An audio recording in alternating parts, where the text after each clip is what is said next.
Kajian Islam oleh Dr. Khalid Basalamah.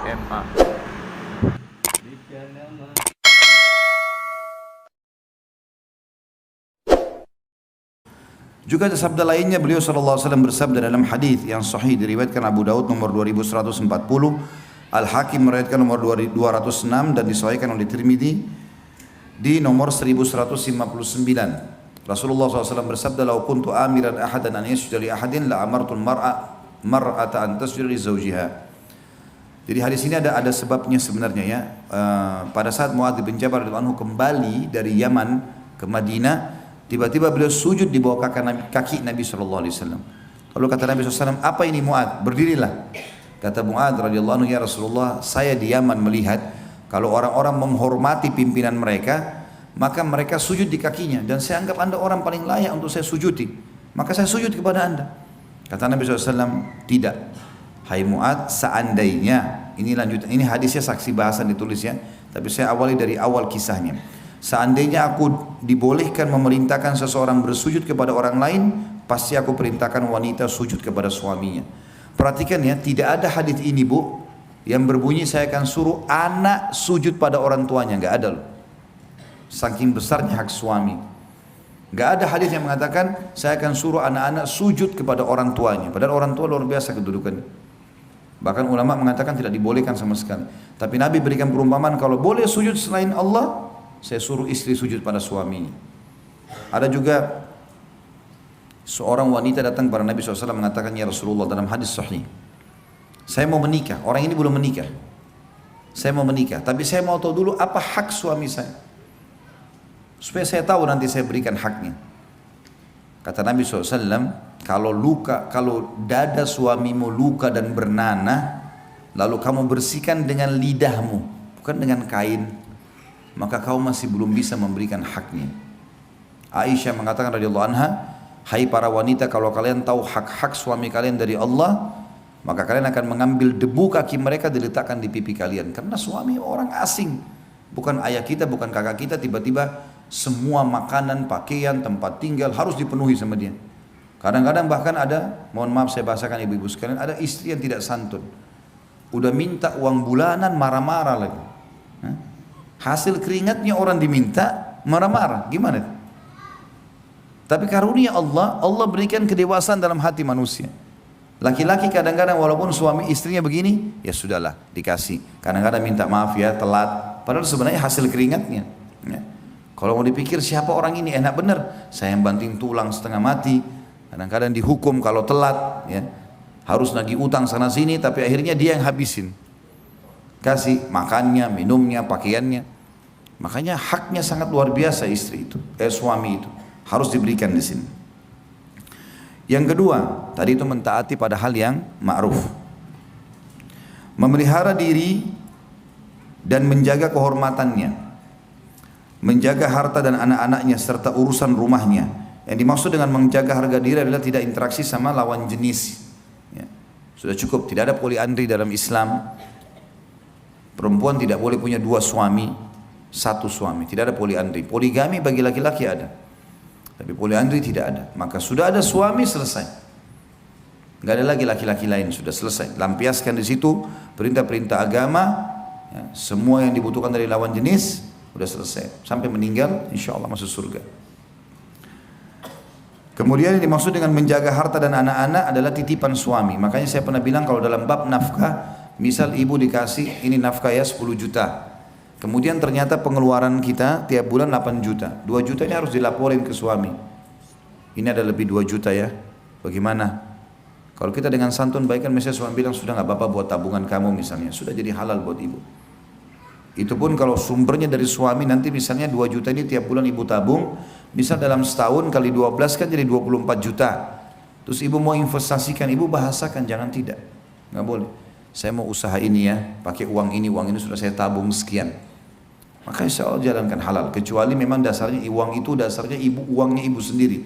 Misal ibu dapat warisan, ibu memang sebelum nikah sudah punya usaha, itu lain. Itu biar ibu keluarkan tanpa sampaikan suami, haknya ibu tuh, haknya ibu. Suami nggak punya hak di situ.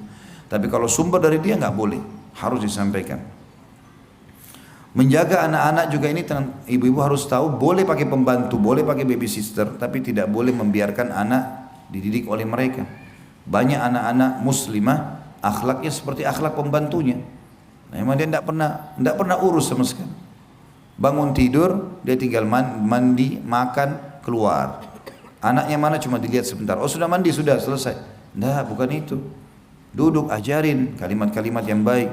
Duduk, ya, ajarkan agama. Kalau lagi dimandiin sama pembantu, lihat, datang, benar nggak cara mandinya? Mungkin anak kita masih belum bersih cara mandinya. Mungkin dipaksa, gitu kan? Saya pernah temukan anak saya, setiap kali mau mandi, kayak orang yang ketakutan. Ketakutan luar biasa, kayak orang yang stres, trauma.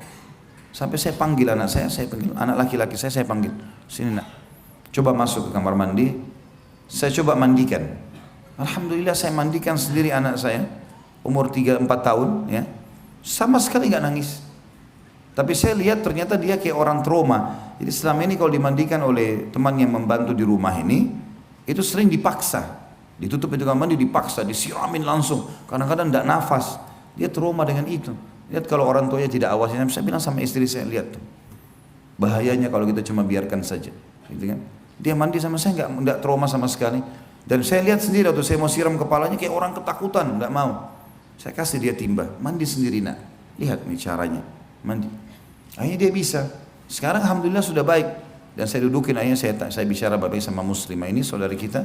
Hati-hati kalau anak-anak ini, jangan sampai salah pendidikan. Nah ini kebanyakan perempuan yang lupa, ya, atau melepaskan begitu saja anaknya. Dia tidak punya keterlibatan di situ. Ini salah juga ya. Karena anak-anak adalah aset amal jariah. Tapi sekali lagi boleh pakai tenaga yang membantu. Serta seluruh urusan rumah di sini, kebersihan, kerapian. Hal ini berdasarkan firman Allah Taala dalam surah An-Nisa ayat 34. A'udzubillahi minasyaitonirrajim. Fas-salihatu qanitatun hafidatun lil ghaibi bima hafidallah. Sebab itu maka wanita yang salihah ialah yang taat kepada Allah, lagi memelihara diri ketika suaminya tidak ada, oleh karena Allah telah memelihara mereka. Perselingkuhan ini bahaya sekali, ya, apalagi kalau terjadi dari kaum wanita, gitu kan. Rasulullah SAW juga bersabda dalam hadis yang sahih diriwayatkan Bukhari nomor 893, Imam Muslim 1829, wal mar'atu ra'iyatun ala baiti zawjiha wa waladihi. Dan wanita adalah pemimpin di rumah suaminya, maksudnya bertanggung jawab terhadap rumah suaminya dan anak-anaknya. Juga sabda Nabi SAW di dalam hadis yang diriwayatkan Tirmidzi nomor 1163, fahakkuhum alaihinna alla yuti'na furushakum man takrahuna wa la ya'dhanna fi buyutikum liman takrahun. Maka hak kalian terhadap para istri kalian adalah agar tidak mengizinkan, ya, agar tidak mengizinkan orang yang tidak kalian sukai meniduri tempat tidur kalian, dan tidak mengizinkan orang yang tidak kalian sukai masuk ke dalam rumah kalian.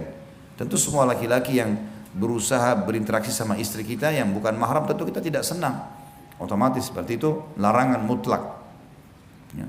Karena bagaimana seorang istri, ranjangnya suami yang beli, lemarinya, listrik rumahnya, suaminya yang bayar, lalu dia masukkan laki-laki lain di situ. Dari mana adab dan tata keramanya ini? Tidak mungkin, ya. Haram dalam Islam itu.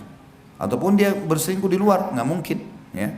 Dan ini was-was syaitan, kadang-kadang membuat sebagian wanita dikuasai syaitan, padahal sebenarnya suaminya sudah bisa penuhi dia. Sama halnya kalau suami punya kekurangan dalam masalah biologis, misalnya ejakulasi dini dalam masalah biologis, kita bisa terapi kok itu, kita bisa bantu suami, kita bisa membantunya, gitu kan, supaya pikiran dia tidak berfokus ke situ. Dan itu bisa saja kita lakukan, ya. Itu ada untuk tata cara sendiri dan bisa konsultasi sama teman-teman medis dalam masalah ini.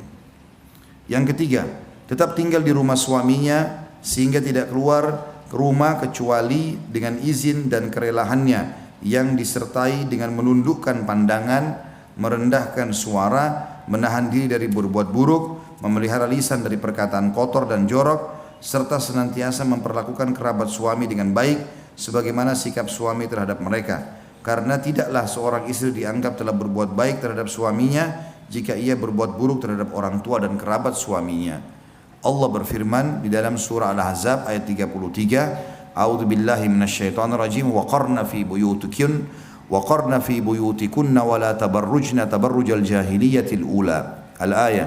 Dan hendaklah kamu para wanita tetap di rumah kalian atau di rumahmu, dan janganlah kamu berhias dan bertingkah laku seperti orang jahiliyah dahulu. Orang jahiliyah itu di Mekah, kalau mereka di rumah mereka bajunya berantakan, kalau mereka keluar rumah dandanannya luar biasa. Ini dianggap dengan tradisi jahiliyah. Kalau kita balik sekarang, di rumah justru silakan menor, silakan indah, silakan cantik, silakan rapi.